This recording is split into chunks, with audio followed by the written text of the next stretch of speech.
The day's finally come! We're off to meet the Tsaritsa of Snezhnaya! What is she planning? And why does she need the gnosies? Soon, we'll have our answers! Guess this'll be the end of your journey that your brother mentioned. What is he expecting you to find there? Snezhnaya still feels like a long way away. Hopefully, there'll be plenty of time to relax, eat some good food, and have fun before we arrive. But whenever Paimon gets thinking about how our destination is right around the corner, all these questions come flooding into Paimon's head. It makes her so nervous. Yeah. Anyway, enough about all that. We can't start the final leg of our journey with that kind of mindset. Just think. We've fought dragons and sea monsters, defeated creations of the gods, faced prophecies of doom and the threat of the abyss. Heck, we've even been to the moon! With all that experience under our belts, how could we be any more prepared? Sure thing! Now, stick close to Paimon, the best guide you could ever ask for, and let's charge straight for the finish line! Off we go! What about me? Do I get a call out? Whoa! Columbina? You kinda snuck up on us there.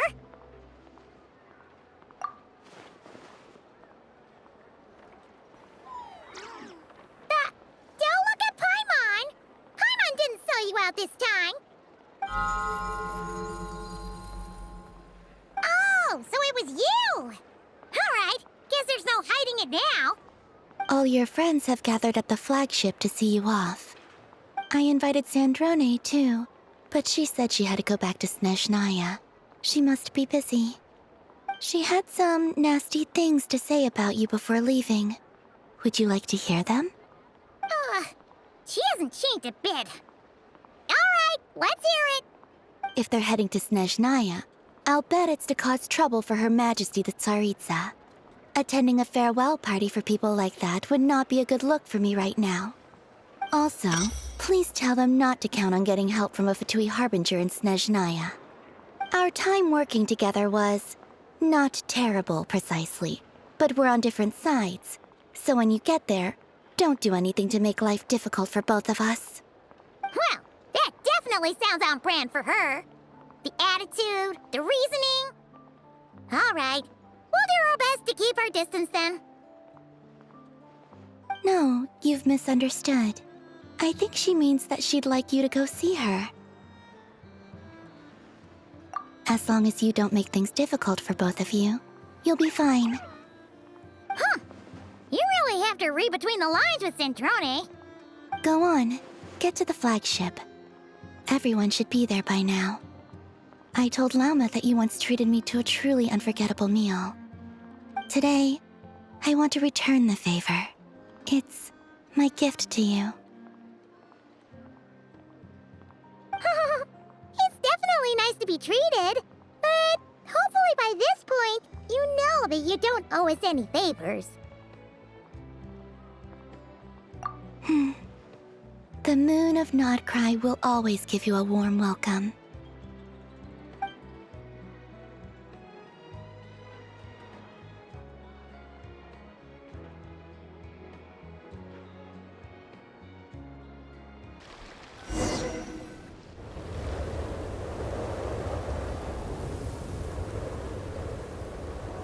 Wow!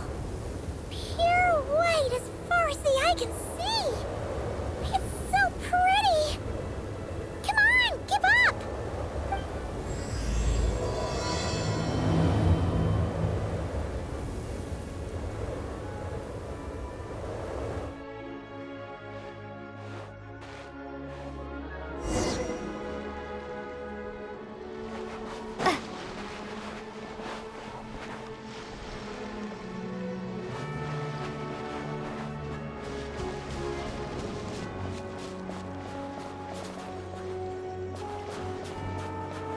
Look! They look similar to the ones in Nodcry. You know, just minus the effects of Kuvaki. That's a sure sign that we're officially in Snezhnaya now.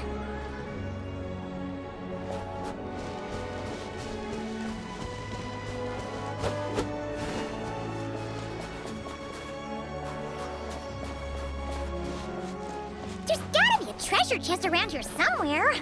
No adventure is complete without a chest or two. Wah!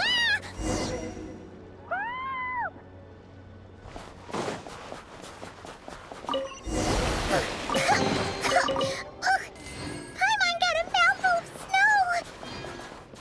Ooh, it's so cold. Paimon's gonna snuggle up to you for a bit to get warm.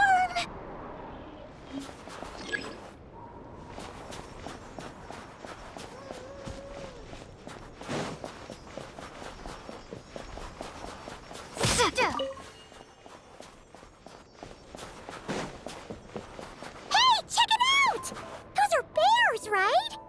Oh, look how big and fluffy they are! So cute! Quick, take a picture before the moment passes.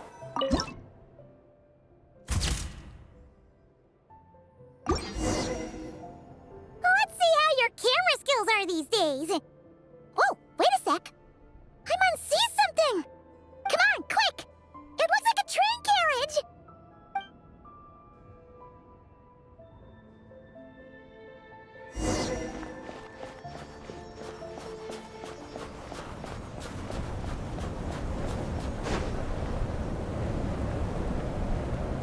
Paimon's heard that Snezhnaya has loads of railways and trains! This must be one of them! But why is it abandoned? Ooh, it's still so cold.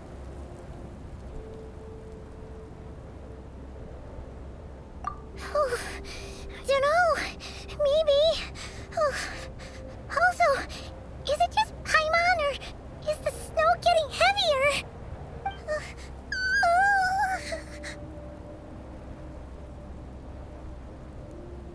Yeah.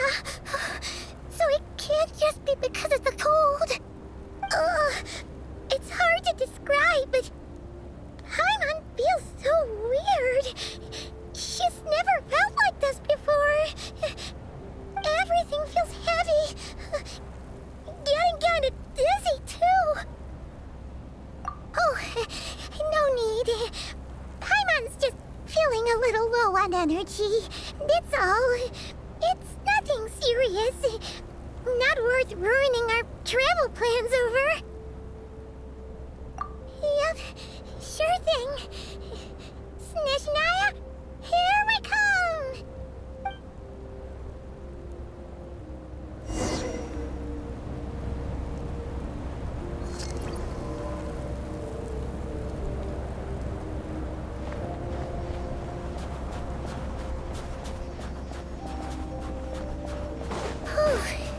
Seems like the snowstorm is getting worse by the minute.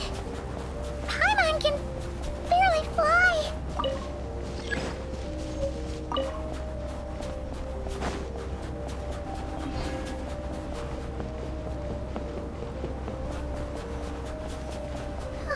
Oh, look! There's a cabin over there. Phew. Let's get out of this storm.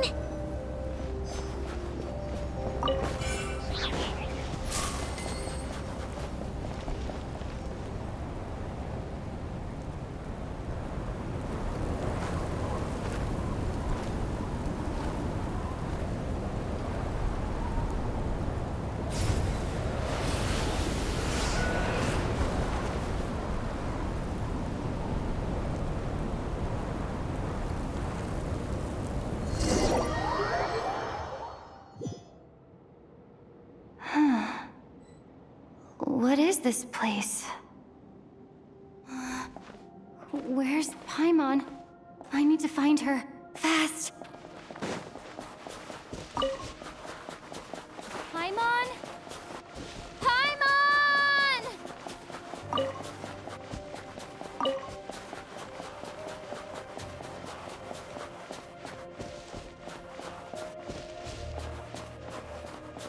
That's strange.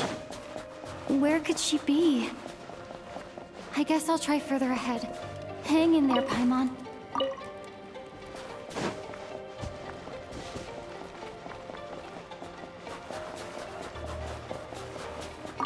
Is that a train carriage? Maybe I can get up from the inside.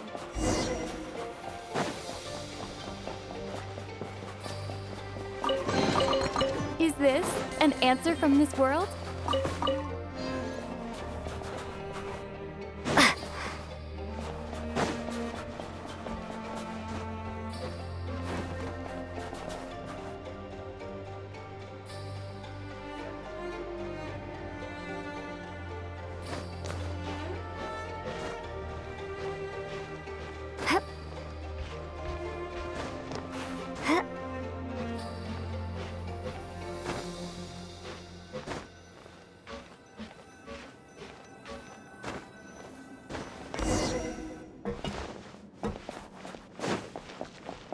It says here, Krasnik's torch, civilian model.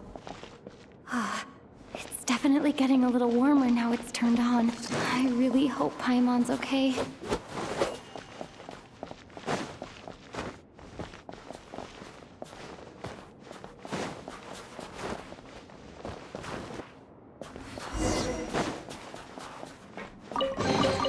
I'll keep this close. What was that strange sound? I can't tell if... Paimon? Paimon, is that you?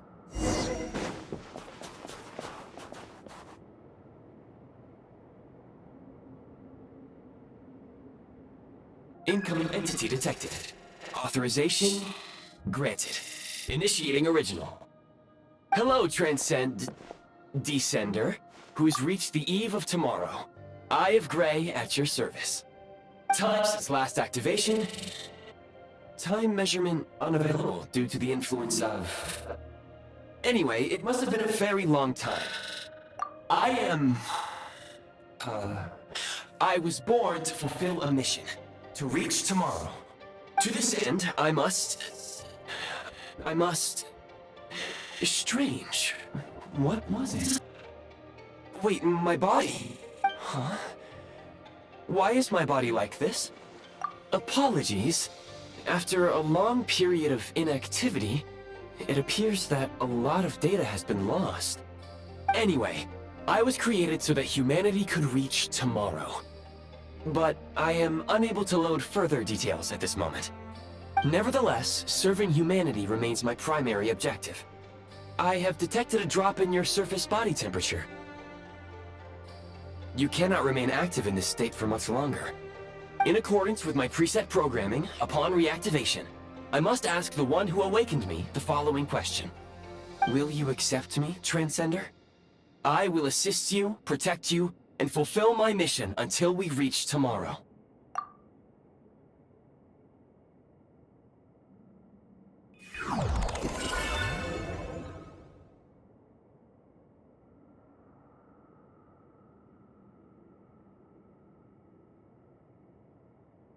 You have made a very wise decision.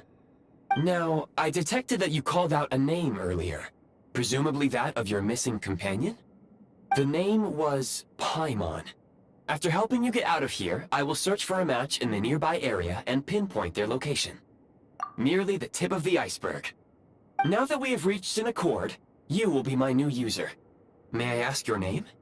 Very well. I will remember this name until the mission is complete. I need to recover my body, retrieve the power to unlock tomorrow, and help the suffering masses to reach the far shores where the empty Ark floats. I can sense my power scattered across this ice-covered land. I even have a vague sense of where it might be found. But right now, that is not essential. The key right now is you. You must survive and reunite with your companion.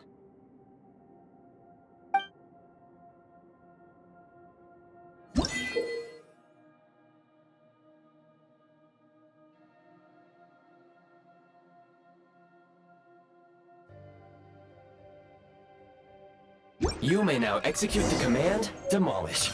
Use it to remove the Prime Ice blocking the path, and obtain Prime Ice unit count has been updated.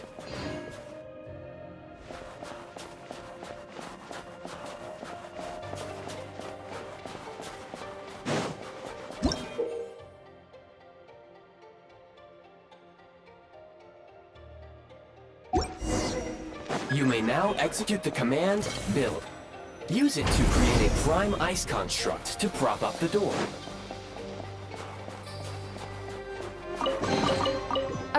down the road.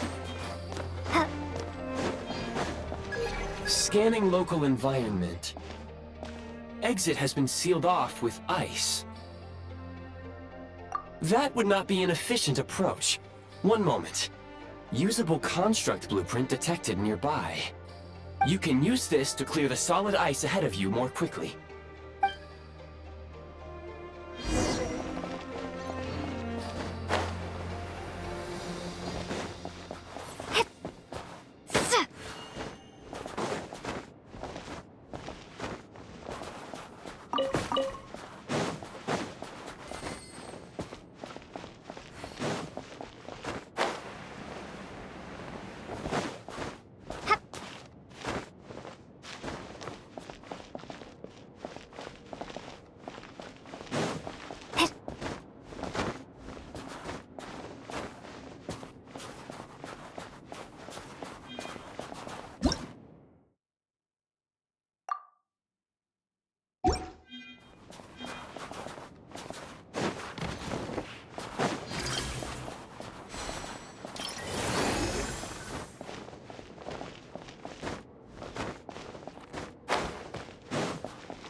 Construct blueprint added to records.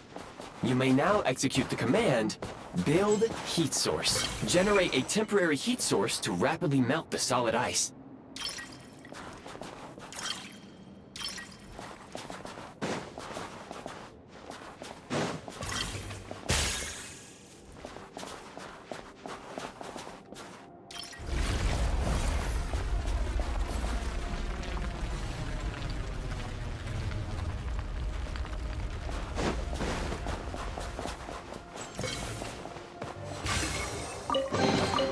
Is this an answer from this world?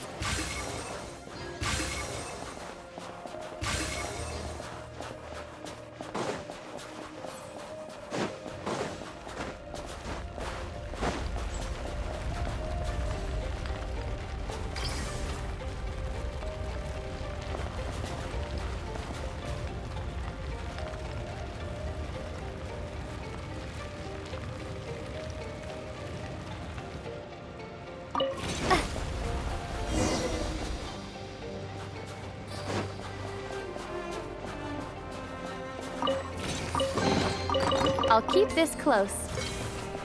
My scan indicates the path is straight ahead. I recommend we proceed.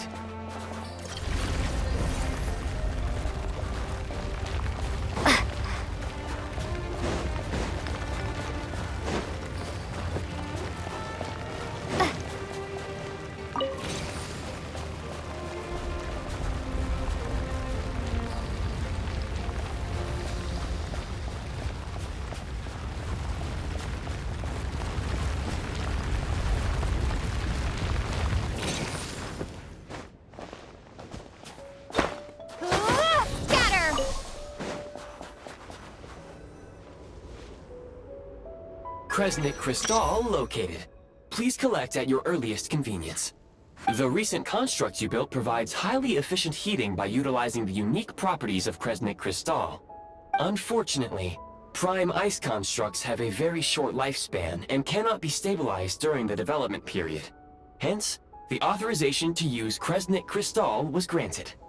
That said, I have already forgotten what warmth feels like. Yes. Perhaps then, we can warm ourselves by the fireside together. But for now, all you need to remember is this. If you collect Kresnik Crystal, I can extract the energy within and use it to maintain your body's surface temperature.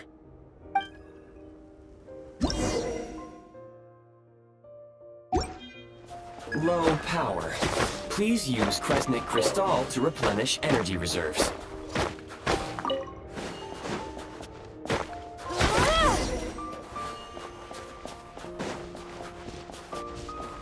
Signs of physiological activity detected in the distance. It is highly likely to be your travel companion, Paimon. Go. Go now. Be reunited and sing together. May all the people be united as one. May all of life rejoice in unison.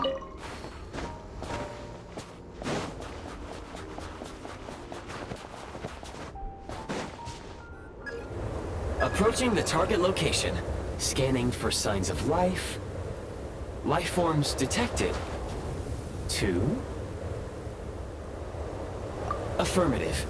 However, that is not the reason for my confusion. According to my database, this location is a train station, meaning the number of life forms is unusually low. Real-time environmental data suggests that the train station may no longer be in use. But whatever the situation, please exercise caution.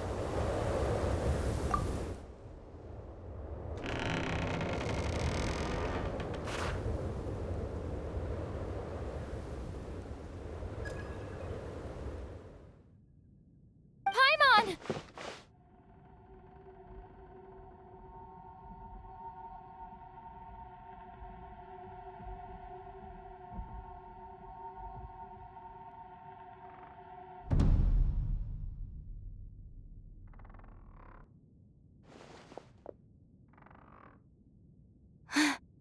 Who are you? Don't worry. She's only sleeping. You must be the Traveler. She called your name repeatedly while attempting to battle her way through the blizzard. Newcomers to Snezhnaya struggle to adapt to the sheer cold at the best of times. Lately, even the locals are suffering, with a powerful monster having summoned a bitter snowstorm.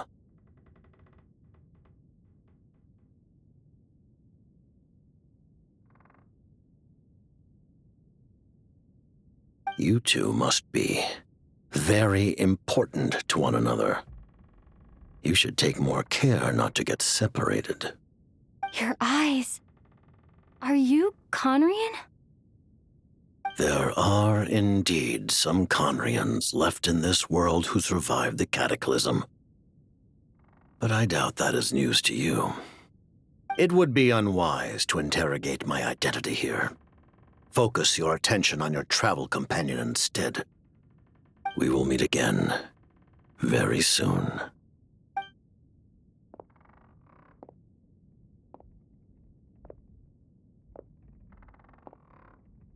The unidentified subject has now left the area. He appears to be an individual of great significance, but my search has yielded no relevant data. I will try searching the database again. Against the odds, your companion is safe and sound. The other person even left a blanket for her.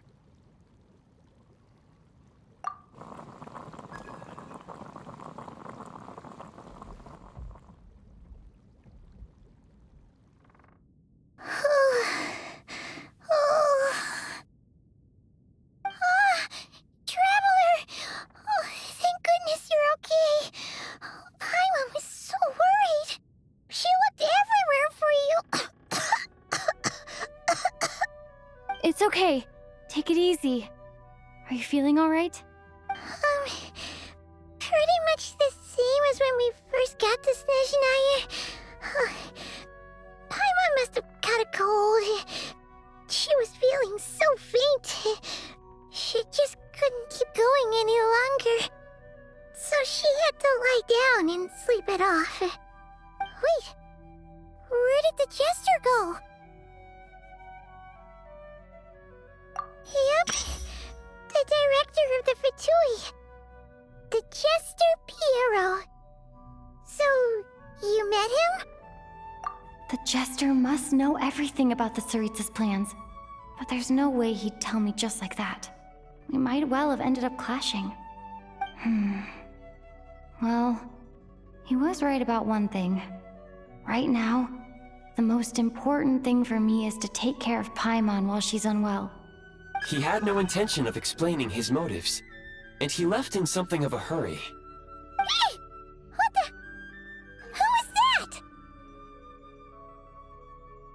It looks like half a pair of goggles. How amazing! A self-aware, talking pair of goggles. Snezhnaya was once the land of the Fae. There are many ancient creations here that I'm sure would broaden your mind further still. Mind you, my database is also expanding as we speak. You must be a rare creature yourself. Oh, wow! Well, thank you so much. You've earned yourself some of Paimon's favorite candy. Oh, but by the looks of it, you probably can't eat that, can you? Goodwill detected. Instead of candy, perhaps I can suggest my preferred strategy. Please clean me regularly to keep me operating at peak efficiency. Oh, that makes sense. Every pair of goggles needs wiping clean once in a while. Sure thing, mister. Anyway, back to the jester for a second. Paimon's still confused about something. When he first showed up, he already knew Paimon's name. And he acted like he expected Paimon to know who he was, too. Paimon could tell that he was Conrian from his eyes.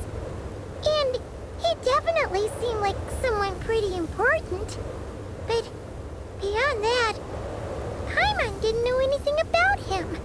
It was only later, after he rescued Paimon from the snow, that he properly introduced himself. That's the only reason Paimon knows he was the jester. Oh, seems unlikely. He ran into the snow following the sound of Paimon's voice with a really anxious expression on his face. He didn't act like someone who knew she would be here in advance. And after bringing Paimon here, he just stared out at the snow. He didn't do anything to Paimon at all. In fact, he barely said anything. Wouldn't even answer any of Paimon's questions either. Paimon didn't feel unsafe around him, and he didn't seem to have any ulterior motives. For all we know, he might have just ignored Paimon's questions so she'd give up and go to sleep. Please allow me to interrupt. Fatui and director are unfamiliar terms. May I ask for clarification? Wait, you've seriously never heard of the Fatui? Oh, they're like the Tsaritsa's inner circle. Really powerful people. And the director is their boss. Understood. Since they hold elite positions and serve their god directly, it stands to reason that they would conduct themselves with due decorum. I am inclined to agree with your assessment, Miss Paimon. I did not detect any ill will from the gentleman in question.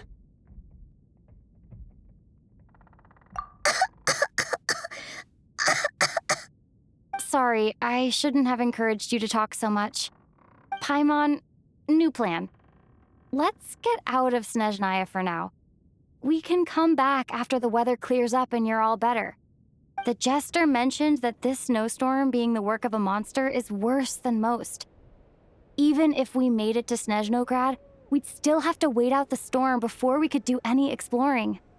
Oh, well, it's really nice of you to look out for Paimon, but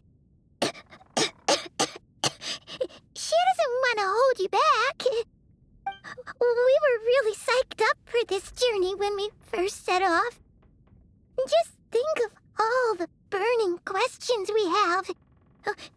If we turn back now, who knows how long it'll take before we finally get answers. Further information is required regarding the monster situation.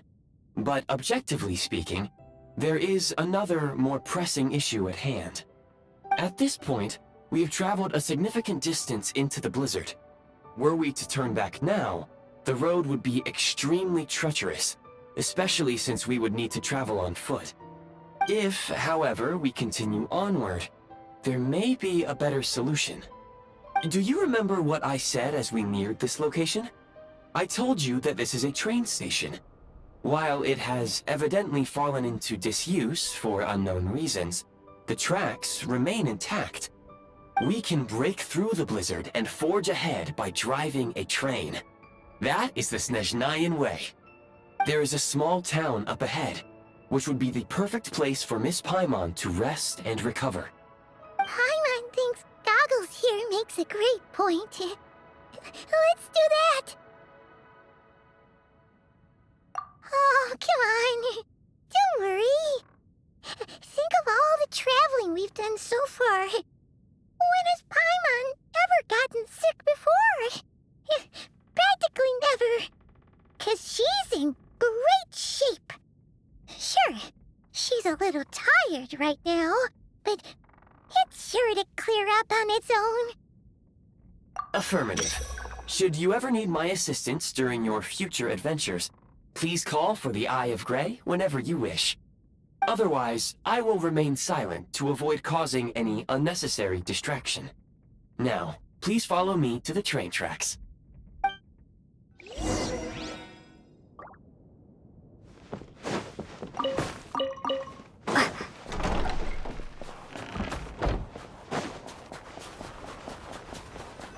Please confirm when you are ready to depart.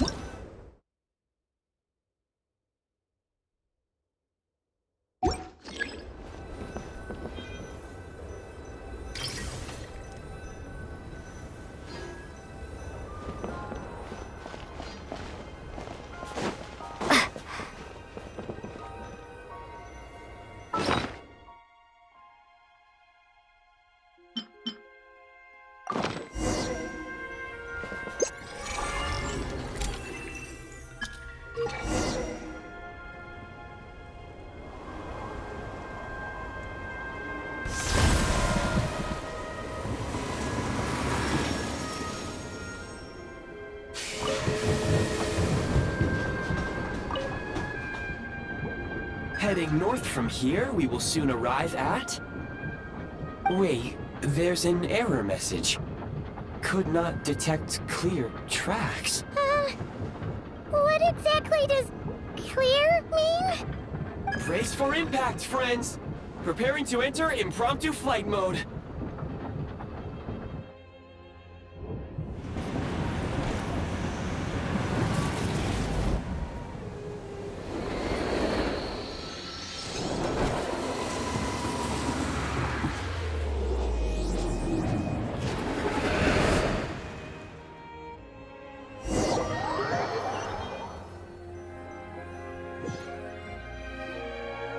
How strange. Not only was the station's status different from my records, but even the railroads and the terrain itself have changed substantially. Yeah. Thanks to your quick reflexes. My sincere apologies for putting you in danger. I'm afraid I'm as confused by all this as you are. Agreed. This is likely a consequence of outdated railroad data. The discrepancies between the old data and present reality are far greater than I anticipated. Fortunately, our crash landing has at least brought us much closer to the town. According to the data, anyway. Your data had better be right this time. I can assure you, it certainly is.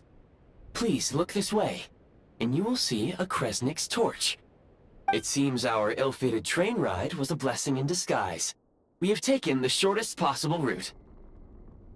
Rest assured that I will take user preferences into account next time I plan a route. Next time, I will get it right.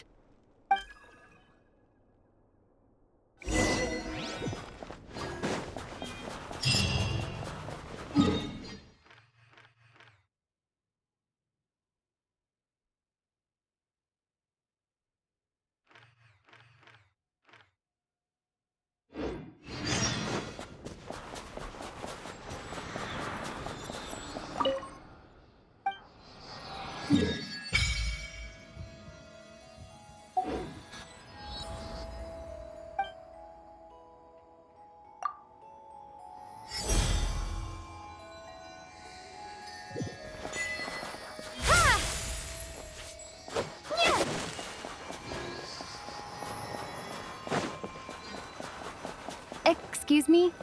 Is there an inn nearby? I'm sorry, but they've all closed.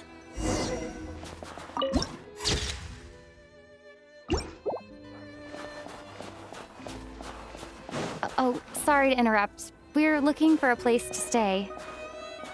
I can't even afford to warm my own house, let alone run a business. Excuse us. Is there anywhere we can stay around these parts? I'm afraid not. You'll have to try your luck somewhere else. All we can do is wait for the next shipment of Kresnik Crystal to get here.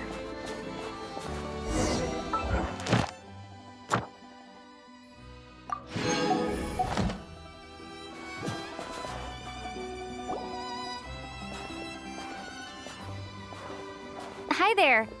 Do you know if there are any inns still taking guests in this town? Doubt it. They're probably all closed.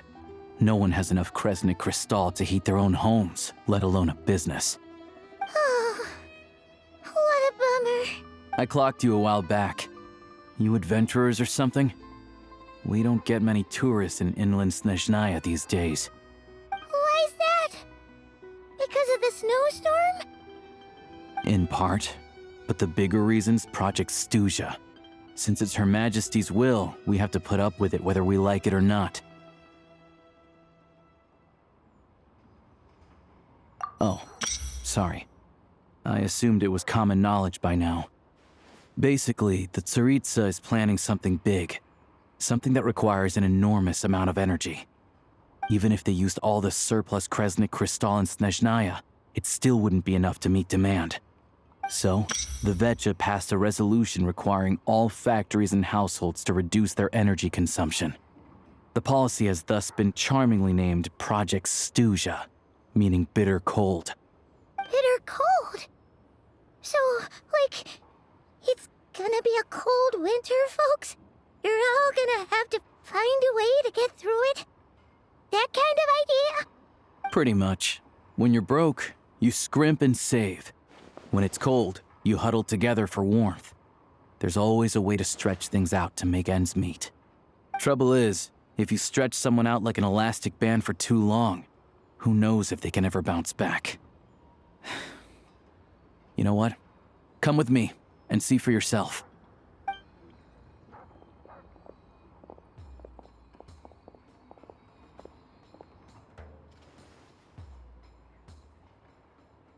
Can you please explain to me why the price of Kresnik Crystal has gone up by 1/3 again? Even as our purchase quota has gone down. You only come here twice a month. This won't even last us a week. The supply and pricing of Kresnik Crystal are based on current production volumes and price data. We Fatui are only responsible for delivery and security. I'm not in a position to explain to you how the figures are calculated, but I assure you, they are as fair and reasonable as possible. Oh, so our lives mean nothing to you? How can you expect anyone to survive a single night in this weather without heating?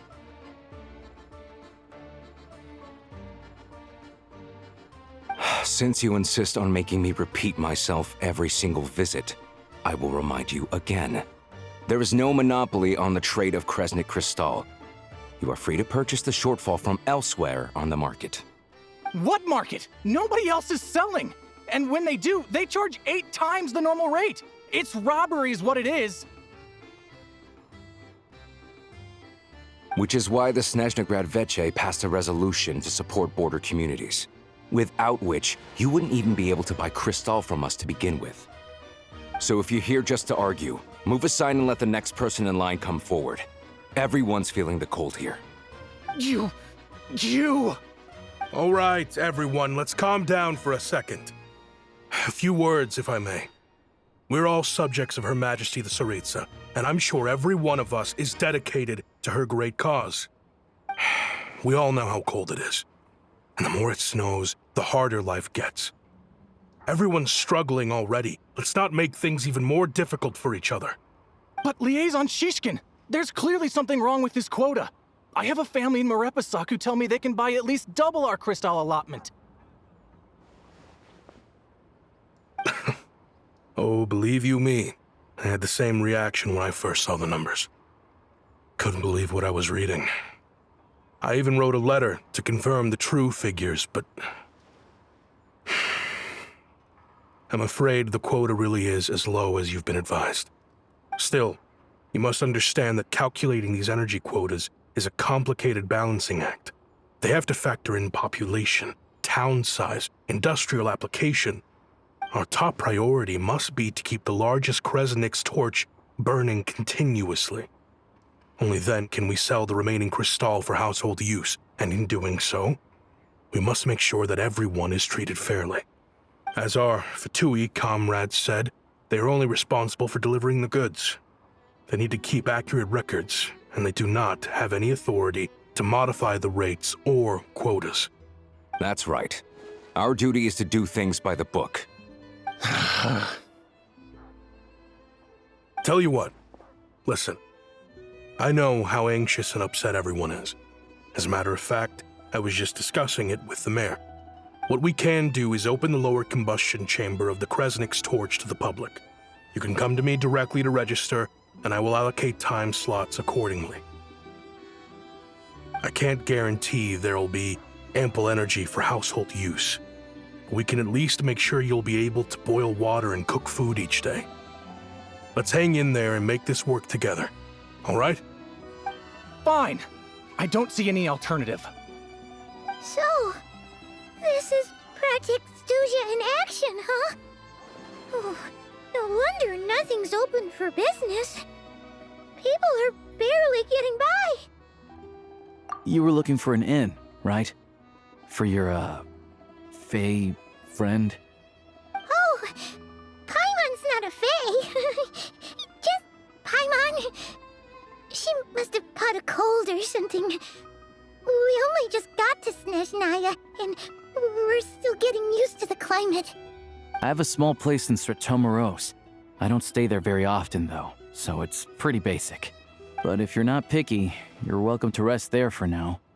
It's not much, but I've got blankets and a warm fire. Are you sure? Oh, that's really kind of you. All right, then. This way. Hello, I'm Alosha. I'm a hunter.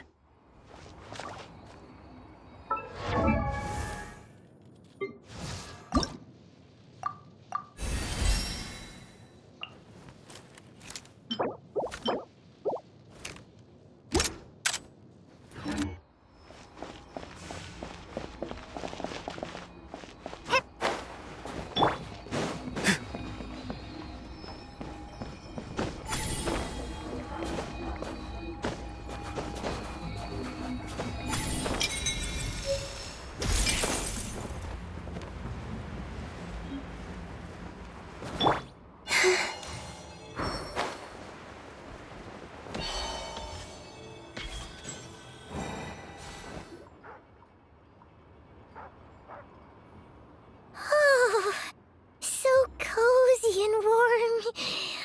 Paimon's getting nice and toasty. Oh, wait. Paimon only introduced herself so far, didn't she? This is Paimon's best friend, the Traveler. Good to meet you. I'm Alosha. Most travelers find the Snezhnayan climate to be a shock to the system at first. But as long as you keep yourself warm, you should be fine. Still, you should keep an eye on your condition. When people are too quick to dismiss a cold, it can easily end up turning into something more serious. Don't say that. They aren't in town right now, and they won't be back anytime soon. The train station has been closed ever since these power shortages began. I do a lot of hunting, so I spend most of my time exposed to the elements. But even the animals wouldn't survive long in a storm like this, let alone a hunter. Nothing to do but sit tight in town until the weather improves.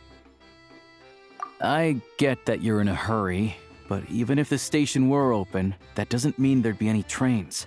We could end up stuck here for a long time, I'm afraid. What? Your own train? Wait, hold on. That train? The one that suddenly fell out of the sky and crash-landed on the ice? Oh, we got lucky and found it in a cave. Oh, then our luck ran out and we had a little accident. Pretty crazy for a random find in the mountains. Well, as long as your train's good to roll, you might get to Snezhnagrad after all. I've been doing some digging recently.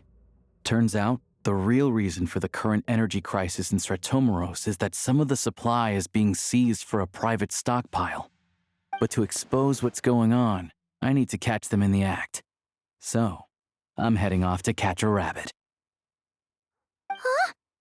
Wait, a rabbit stole the crystal? It's a figure of speech. Real rabbits couldn't pull this off. They'd prefer carrots to Kresnik Crystal anyway. Shishkin, Mr. Positive Attitude, let's all get along now, shall we? Him? Really? Paimon never would have guessed. Huh? You're coming with?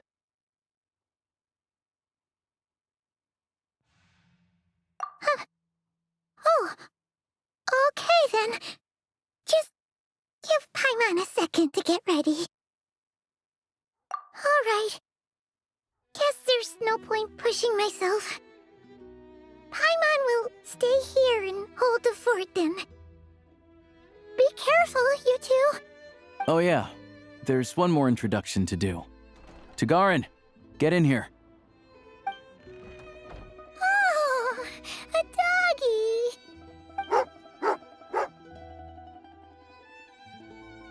Oh, angry doggy. Oh, Tagarin doesn't like being petted then. He likes to think he's above that kind of thing. He's my hunting partner, so he'll be joining us when we head out. Carrots aside, we'll need to stay completely undetected. We can't risk spooking our rabbit, but there's no telling which burrow he'll scurry back into. First, we need to find a way into the train station and see if we can find any real freight data. Shishkin's figures can't be trusted. Then, we get Tagarin to catch a scent and find out which way the crystal went. What are you eating? Oh, check it out! When you're all out of carrots, try turkey!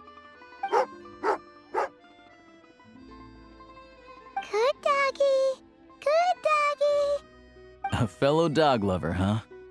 Yup. And rabbit lover. Carrots are great too, you know. Good to know. Eat up, Tagarin.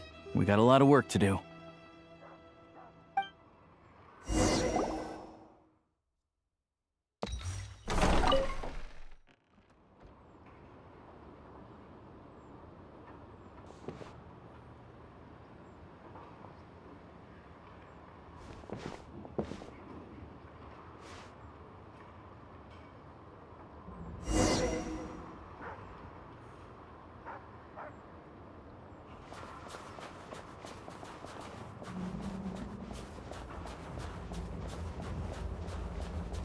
Wait.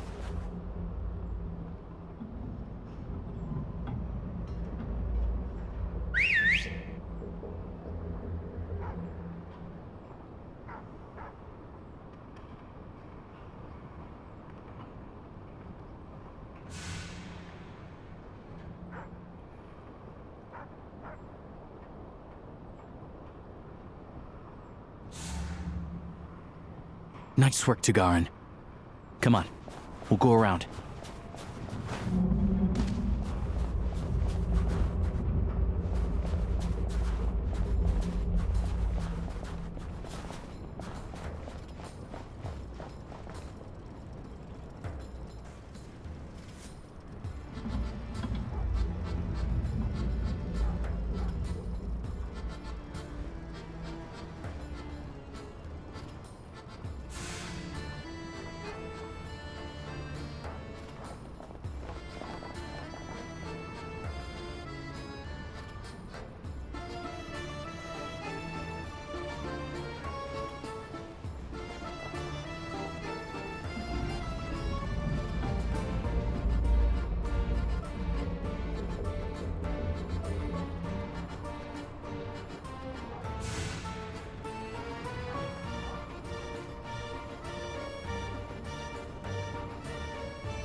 This way.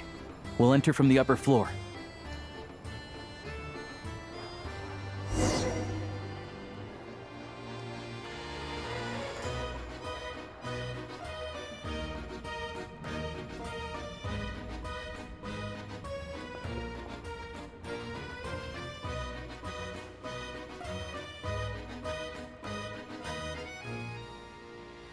There we go. A freight list. Straight from the Fatui. So Shishkin won't have had the chance to doctor the figures. Looks as new as the day it was printed.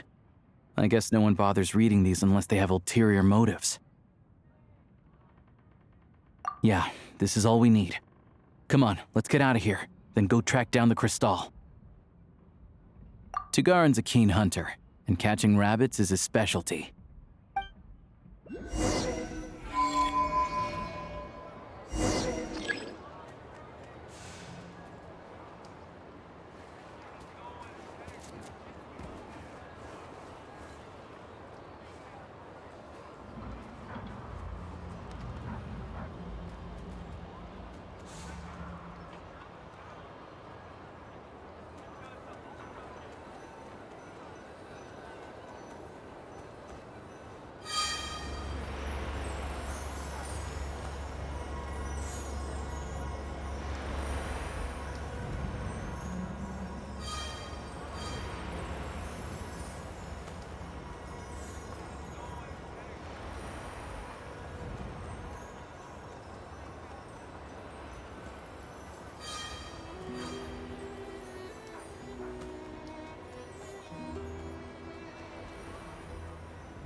But if he picks up the scent of Crystal somewhere and there's no stove around, that's how we know something's up.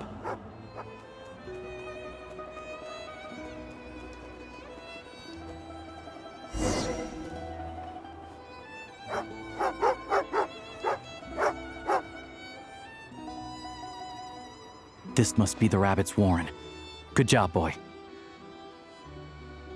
Sure enough, there's a tunnel. You stay here and keep watch. I'm gonna take a look inside.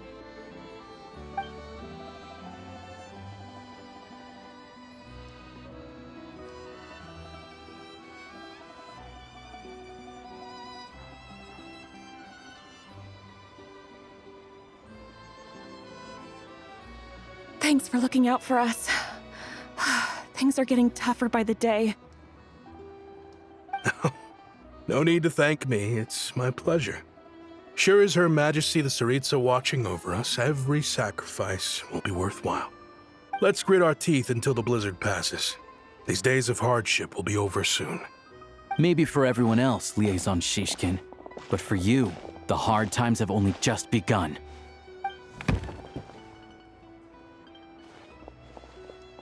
Huh? Who are you? What's the matter?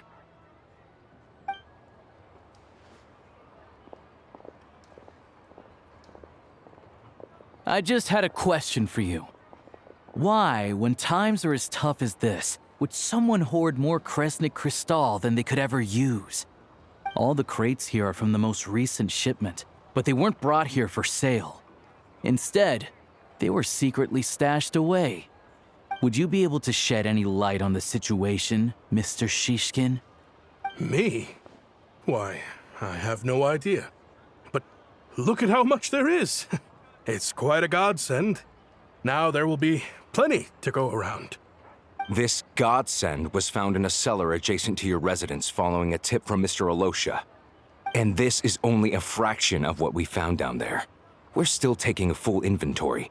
The official figures will be finalized shortly. I've always been grateful for your efforts to mediate between us and the townspeople of Sretomaros. But now, Mr. Shishkin, it appears you were the source of the conflict all along. How could you do this to us? We trusted you to have our backs. You've been lying to us this whole time? Hey,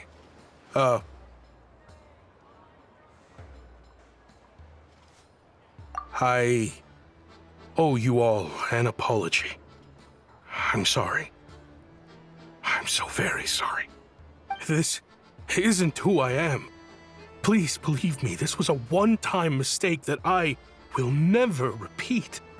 We all know how difficult life has been since Project Stuja came into force.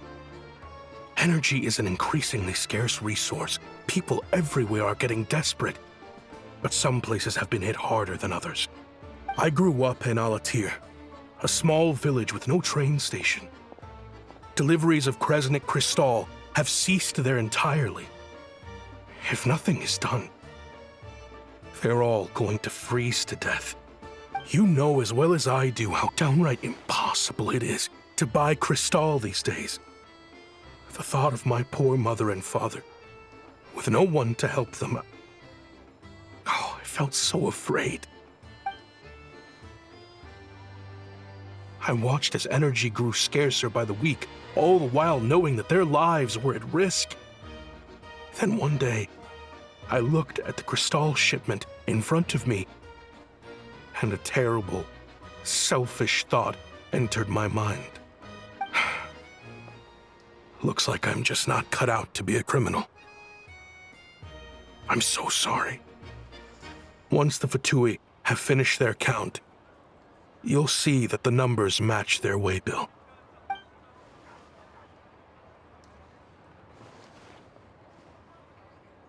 I have the official Snezhnayan quotas here.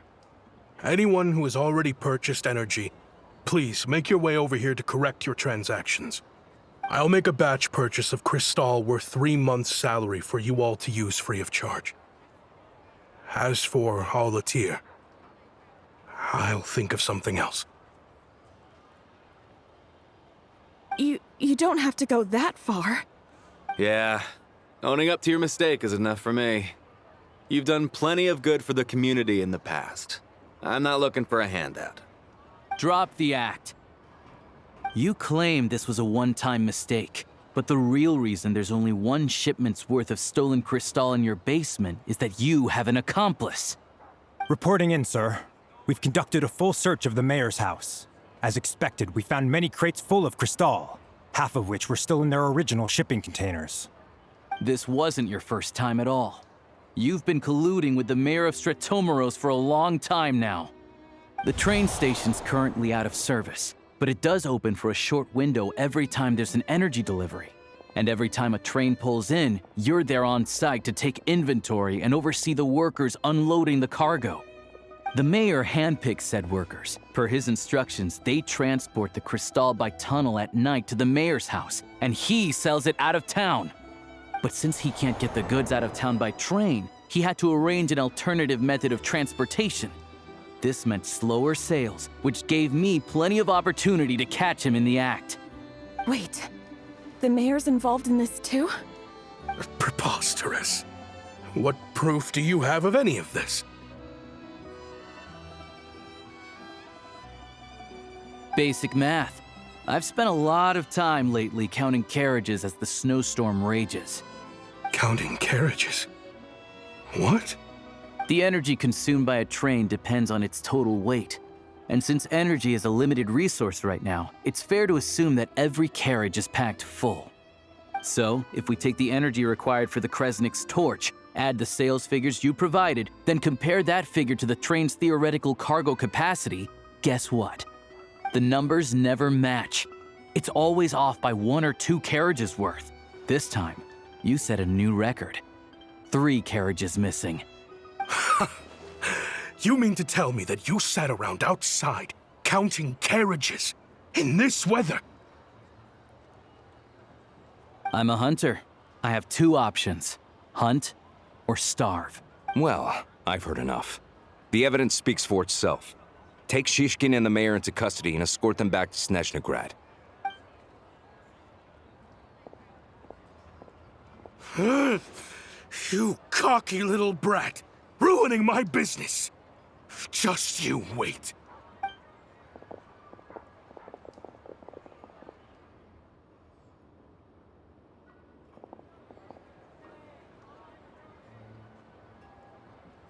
Yeah, something felt off, so I just followed my gut. Math isn't my strong suit, though.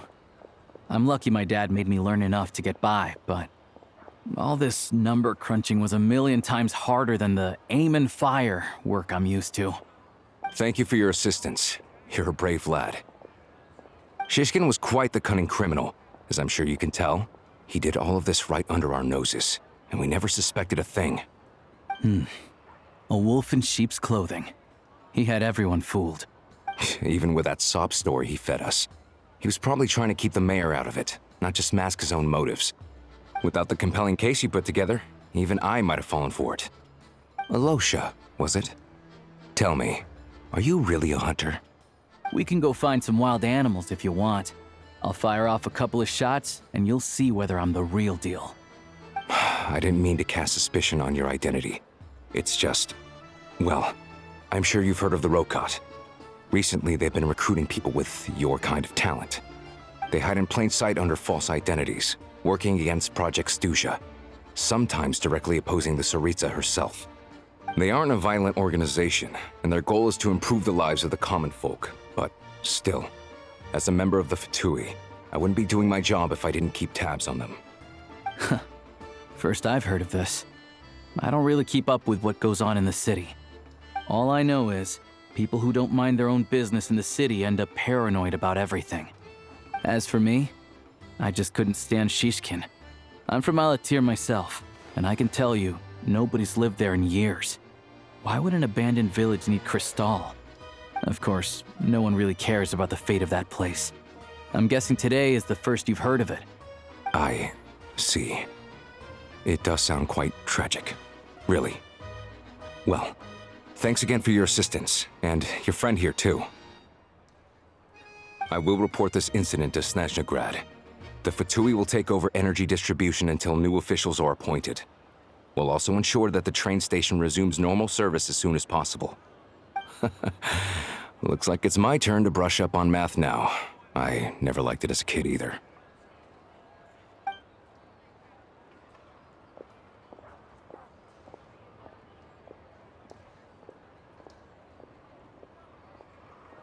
Don't mention it. Isn't the soldier overseeing the delivery supposed to verify the quantity of the goods? Was he just careless? Or was he being paid off too? Who knows? Excuse me. I'll take a share of Kresnik Crystal too. Thanks. I need to take a detour before we head back. There's someone I have to deliver this crystal to.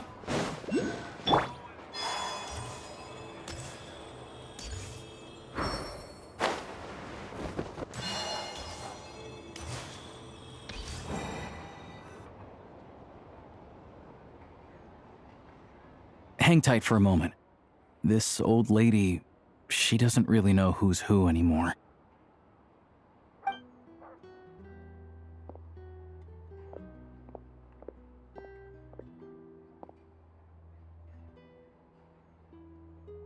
Oh, grandson. It's so cold today. You must be freezing. Ma'am, it's me, Alosha. Alosha? Alosha who? You know me. I came by earlier today. Cleaned the ashes out of your stove, gave you some warmer bedding, and washed your back.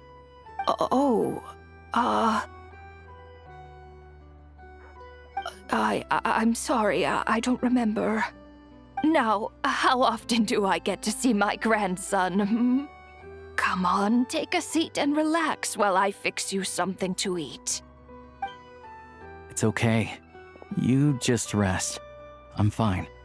Oh, you. It's nice to come and visit your old granny once in a while, isn't it? Sretomaros, a good town. All sorts of things to do and people to meet. And the local officials are good to us. Sit down, come on, take a seat. I still have some fruit left. Let me get it for you.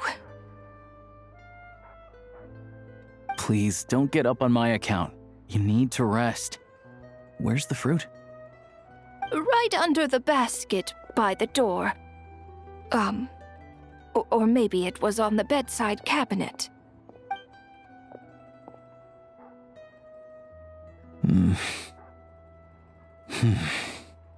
Well, grandson dear, do you like it?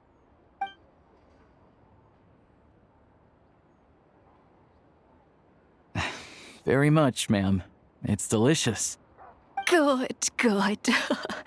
Wonderful. You don't need to save any more for me next time, all right? Fresh fruit is hard to come by at the moment. You should eat it as soon as you get it. Oh, I don't need it. I'm fine. But if you like it, come back for some more soon.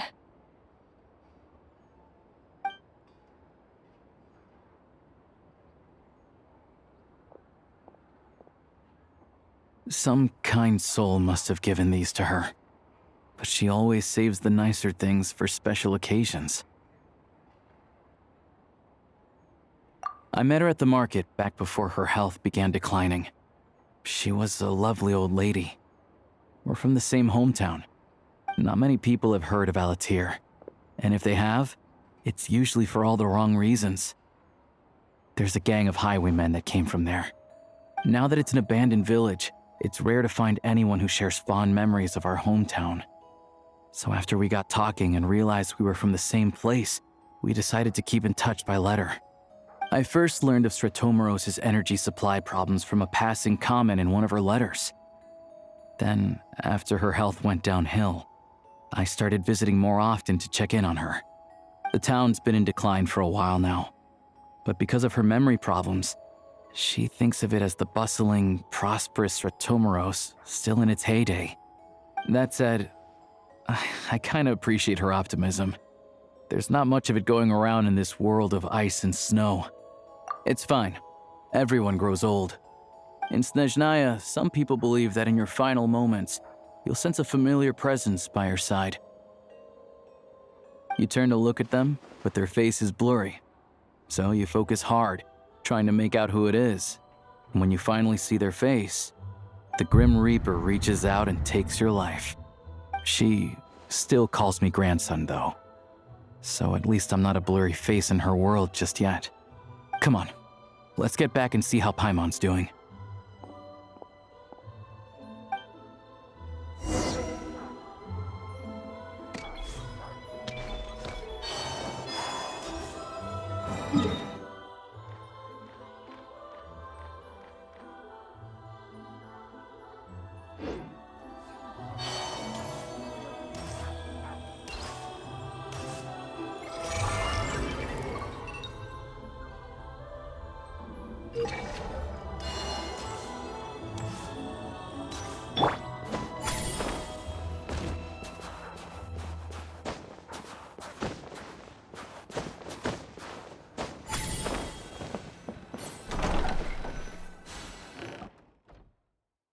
Paimon, we're back. Are you feeling any better? Yep. Paimon's not cold anymore, but she's still a little dizzy. Flying probably isn't a good idea right now. Paimon might lose her balance. But Paimon's sure she'll be fine. It's probably just from getting hit on the head by that pile of snow when we first arrived in Snezhnaya. Her complexion's looking much better. Let's keep an eye on her. Sure, but enough about that. How did everything go on your end? Are you all set? Did you have any trouble? I'll explain. It's a bit of a long story.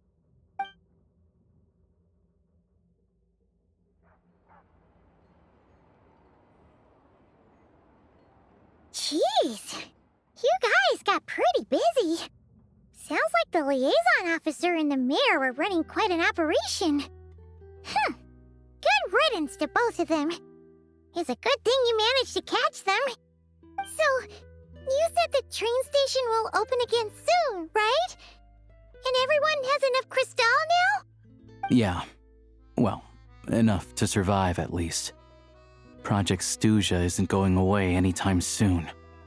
People will still have to scrimp and save to make ends meet. Don't know. The goal of Project Stuzha is to gather energy for the Tsaritsa, but no one knows where that energy's going. It's never been made public. The thing is, we were told that the project would only last for 6 months, but time and time again, they keep extending it. Extending it? Does that mean the Tsaritsa's plan isn't going very smoothly? That's what everyone suspects. In principle, any proposed extension needs to pass by majority vote in the Snezhnaya Veche. But even though opposition has been growing, any detractors end up caving into political pressure from the rooster, Pulcinella. He's the chair of the Snezhnaya Veche and a key figure in the voting process. He has the backing of many powerful and influential people. How come the Fatui are picking on ordinary people even here in Snezhnaya? I don't see it like that. Fundamentally, the Fatui will always think and act in the Tsaritsa's interests. But that doesn't mean they don't care about the plight of the common folk. The only reason Sir Tomoro still receives Crystal shipments is because of a relief proposal put forward by the Rooster himself. Then there's the Fatui soldiers providing support in every corner of the nation. Even the Northland Bank provided some mora for disaster relief, and they're as conservative and indifferent as they come. It's just that the rich and powerful in their fancy palaces live in a completely different world from us. There's always going to be some conflict when those worlds collide. Yeah, well, even though we all believe in Her Majesty the Tsaritsa, there are still many differences of opinion on how best to tackle the big issues of the day. Regular folk don't have an easy way of getting their voices heard in Snezhnagrad, while the rich and powerful are either unwilling or afraid to speak out for all sorts of complicated reasons. The Rokad provides the disaffected with false identities and an outlet to vent their frustrations. Of course, an organization like that exists in a gray area. The moment the Veche think they've crossed a line, there's sure to be a crackdown. But so far, they've been doing their best to help the common folk. Like us, don't you mean? You didn't hesitate to join in. You're not new to this, I can tell. That's because we're adventurers. It's our job to help people out with commissions and get to the bottom of things. Sounds like we're going to get along. So, what's your business in Snezhnagrad? Aside from taking your friend to see a doctor, of course. I want to meet the Tsaritsa. It's complicated. I've had run-ins with many of the Harbingers along the way, and I really need to know what the Tsaritsa is up to. Her ultimate goal, what the Gnosis mean in all of this. Since I've made it this far in my journey, I have to find the truth, whatever it takes. Wait, so... no way. Are you who I think you are? Sounds like you've heard of us then. We're getting more famous by the day. I didn't realize I was in the company of giants. Honestly, we're all as curious as you are about what the Tsaritsa's planning, and why it has to involve us freezing to death in the snow. But getting in the same room as her won't be easy. The common folk aren't permitted to meet her at the best of times, and right now, she's probably not even in Snezhnagrad. Word is, she's heading east on a campaign to slay a monster. Yeah, so you've heard of it. A wild, unpredictable monster with the power to summon snowstorms. It also absorbs everything around it into its body, so it's growing constantly. Now, it's so big that the Tsaritsa has deemed it the #1 threat. Luckily, as it grew, it became increasingly less mobile, so it doesn't pose an immediate threat to this town or to Snezhnagrad. I'm sure that Tsaritsa and her personal guard, the Druzhna, won't have any trouble defeating the creature between them. It's just a question of how long it'll take. Suffice to say, you won't be seeing her anytime soon. You'll have to wait until she gets back. Fair. Well, the Fatui will be taking over management of the train station for the time being. Things should be up and running by tomorrow. Once it's open, we can see about getting your train towed to the station.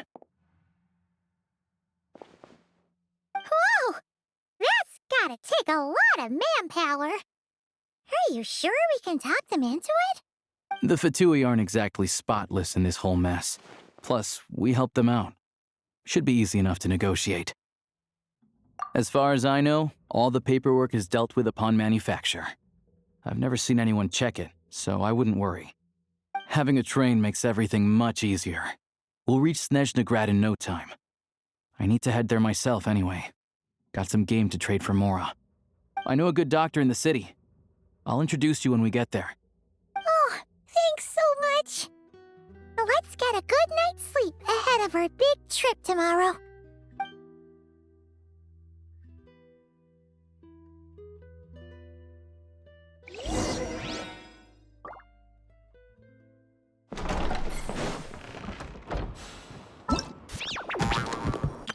All geared up.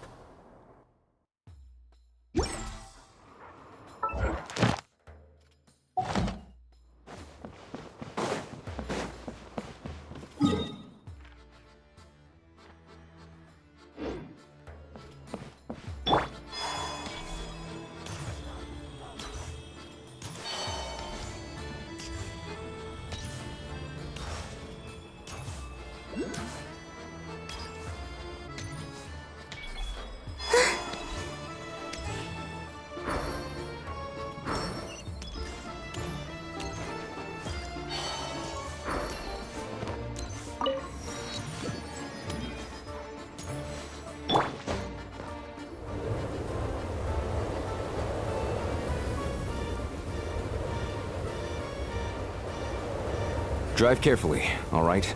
You don't want to end up in this situation again. Also, I don't think I've seen a train like this before. Is it a new model or something? Not a fan of small talk, are you? Anyway, take this. It's an up-to-date map of the Snezhnayan rail network. All the track switching is automated, so as long as the train's moving, you don't need to worry about collisions or anything. We'll leave you to examine the train's conditions yourselves. Fingers crossed nothing's broken. I doubt Sir Tomoros has any engineers with experience working on this model. Shouldn't be a problem. Thanks for everything. All right then. Have a safe journey. And make sure to check everything's working before you set off.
Our destination settings have been applied.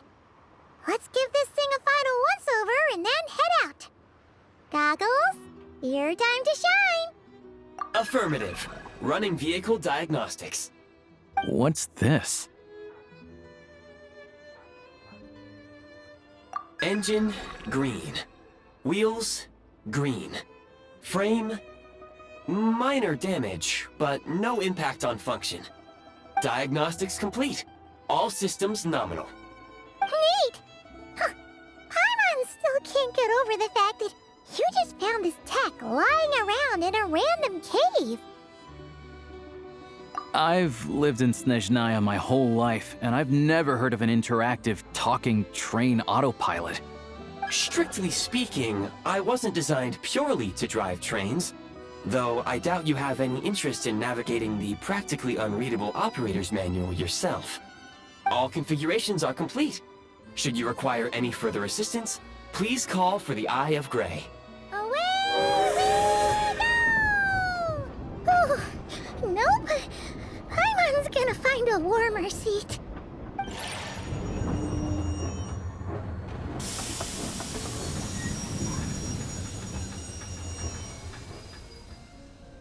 Huh?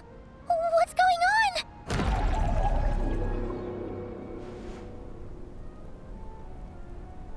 Oh no.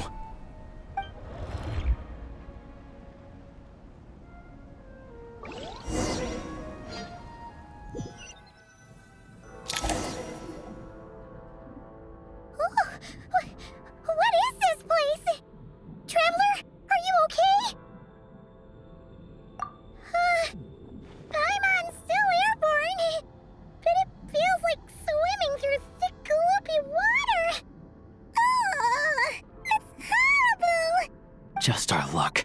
Of all the things that could have gone wrong. Halosha, you're Snezhnayan, right? Any idea what the heck this place is? It's called the Shadow Realm.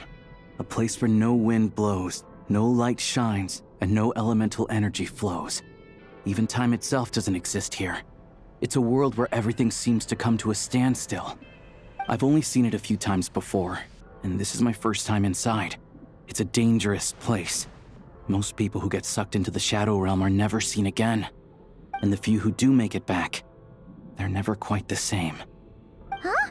Then what the heck do we do now? Oh, maybe Goggles knows something. Goggles? Great! Now we're done for! Hold it together. Let's not get ahead of ourselves. I heard a story once about the world of shadows.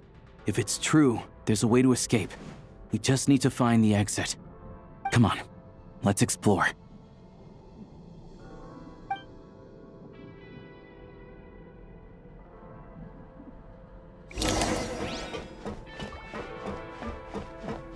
Look at these Fatui! It's like they've lost their minds! Their shadows have been devoured. They're no longer amongst the living.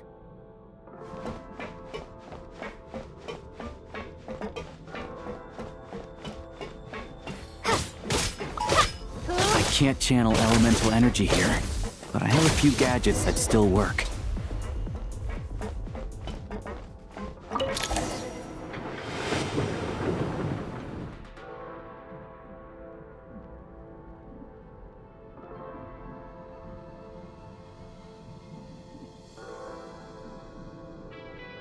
Wait! What's that blue thing? Is that... Goggles? Guess we'd better find a way over.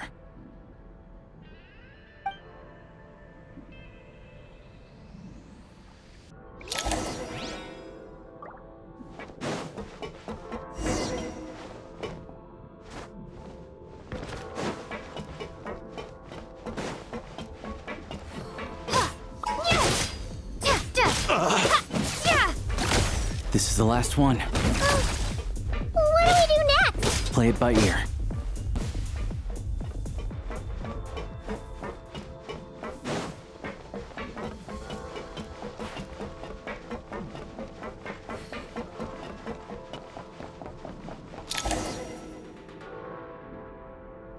Goggles!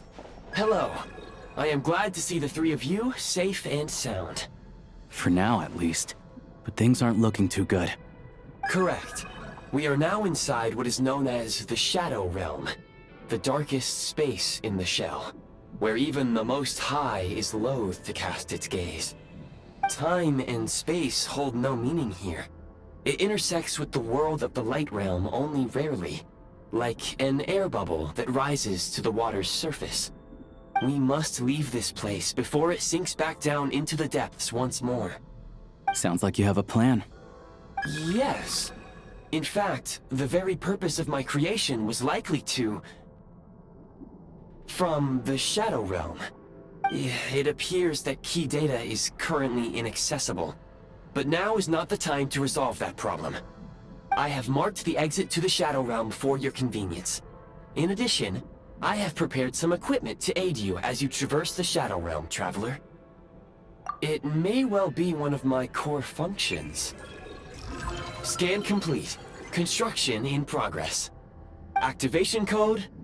We once peered into the past from the ruins of the shadows.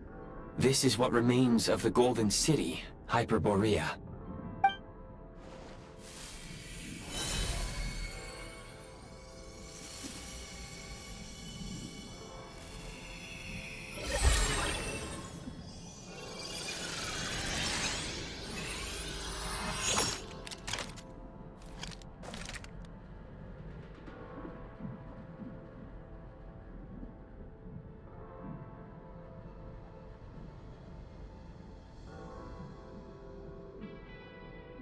Whoa! Now go. Arm yourselves with weapons of the spirit. Bring down the walls of the stronghold, and extinguish the flaming arrows of the wicked. Is this a gun? In the Shadow Realm, where humans cannot channel the elements, there once was one who, after much research and many attempts, found this to be the most effective means of attack. Let's go. We don't have much time.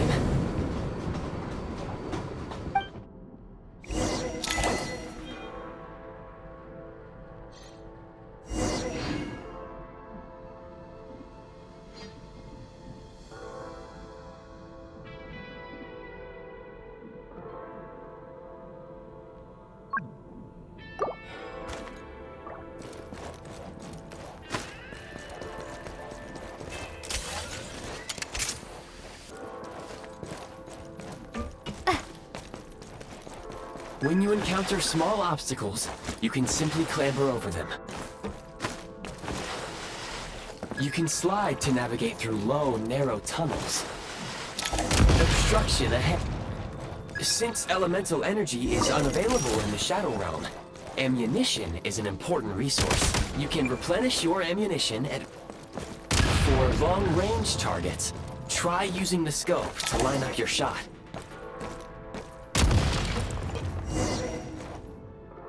Many hostile units approaching.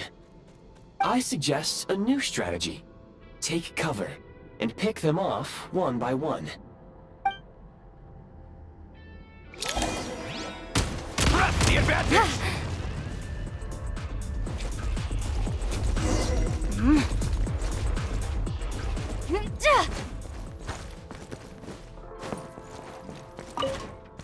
More enemies detected. Try attacking with the newly unlocked Assault function.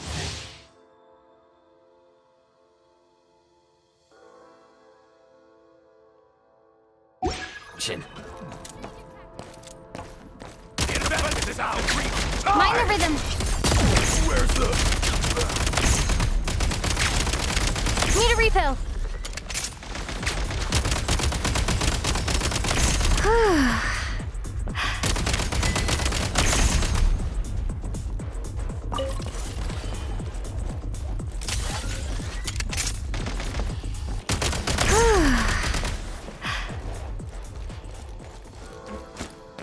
Nice.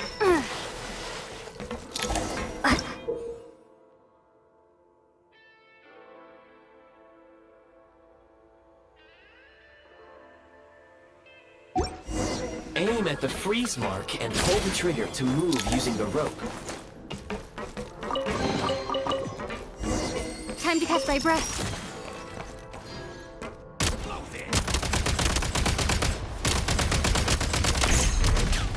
Reload!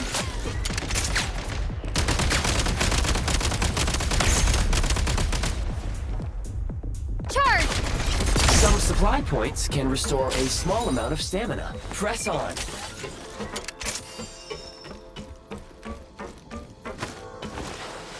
The advantage is out! Reach! Can't take much more! Over.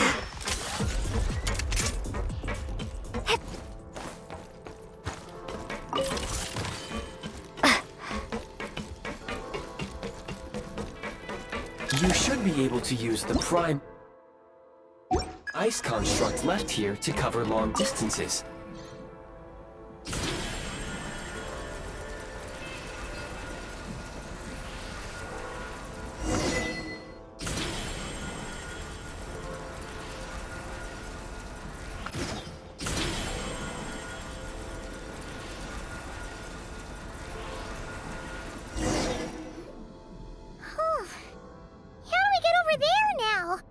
I recommend using this grappling gun. Such devices were originally used to secure structures in the Shadow Realm. If you detach the connected hook, the grappling gun will automatically fire a rope to another nearby hook. Okay. So, we just removed this hook, right?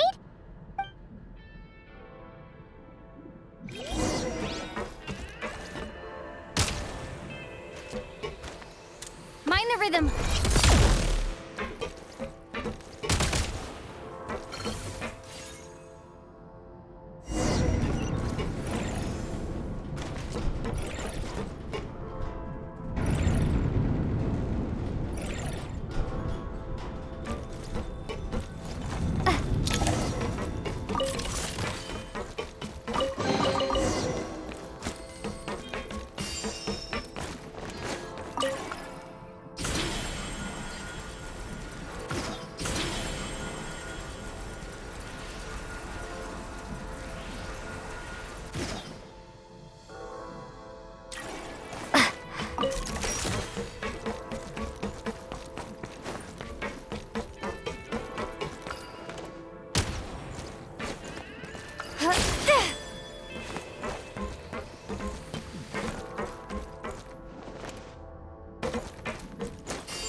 Sprint at the prime ice launcher to reach high places with ease. Reload!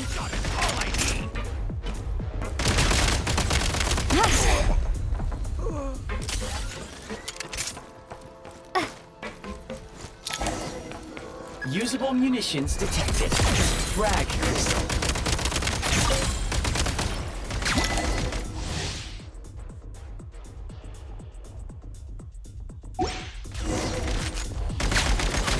Try this!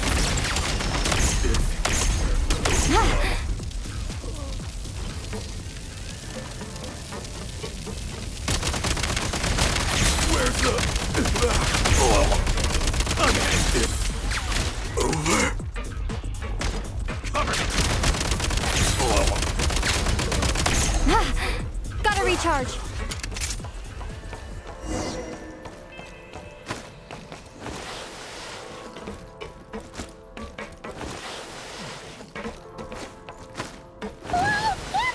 Shift your center of gravity and slide down.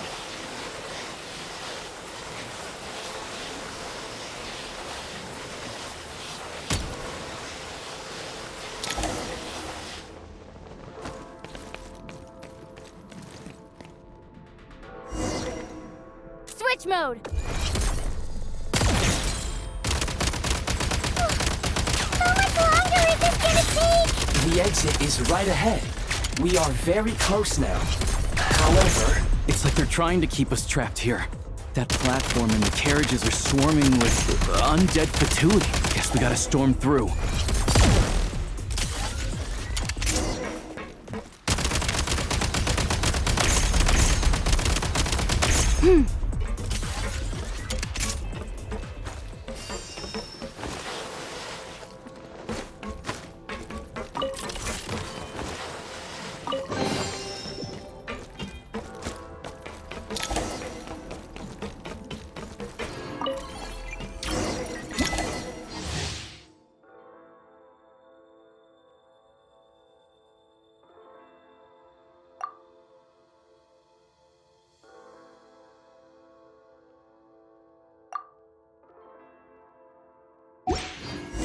You may find switching to assault mode makes your attacks more effective.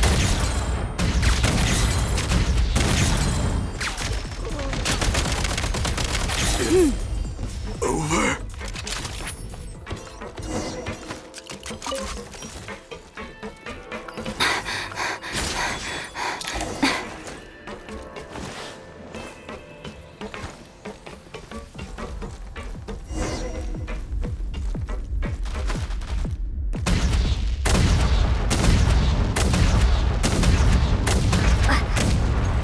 Frag out! Come on!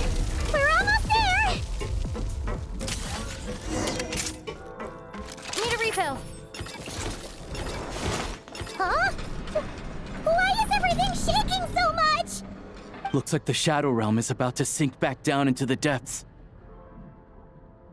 The exit is right here. You mean this weird bubble thing? Wait, how exactly do we... No time to think. We just gotta go for it.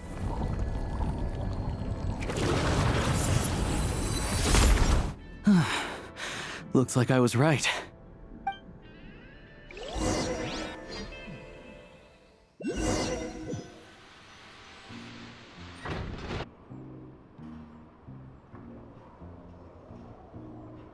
I can't believe the Shadow Realm manifested right on the railroad tracks. It's almost unheard of. Lucky we made it out. All thanks to you and that awesome gun. Ah, so you have heard of the Golden City before? Yeah, it came up a whole bunch in Nocrai. You're a pretty neat surprise in that sense, aren't you, Goggles? We had no idea they left cool gadgets like you behind. Make no mistake, it was a team effort. For a first-time firearm user, your performance was quite outstanding, far beyond my expectations. As Alosha said, it is highly unusual for the Shadow Realm to manifest in a place like this, but we should still watch out for similar dangers ahead. Oh, let's hope not.